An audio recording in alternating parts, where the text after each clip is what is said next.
It is my opinion that you do not really understand the concept of banking. All the banks are broke. Bank Santander, Deutsche Bank, Royal Bank of Scotland, they're all broke. And why are they broke? It isn't an act of God. It isn't some sort of tsunami. They're broke because we have a system called fractional reserve banking, which means that banks can lend money that they don't actually have. It's a criminal scandal and it's been going on for too long.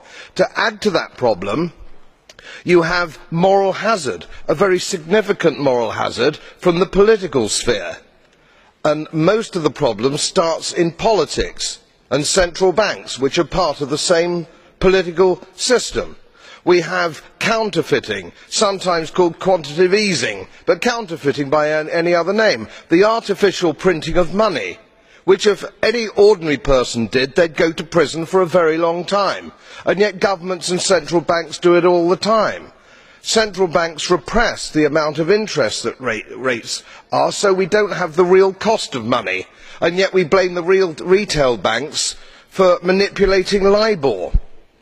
The sheer effrontery of this is quite astonishing. It's central banks that manipulate interest rates, Commissioner. And plus, underneath all this, we talk loosely, in a rather cavalier fashion, do we not, about deposit guarantees.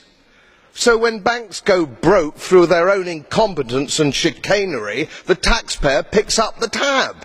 It's theft from the taxpayer. And until we start sending bankers, and I include central bankers and politicians, to prison for this outrage, it will continue.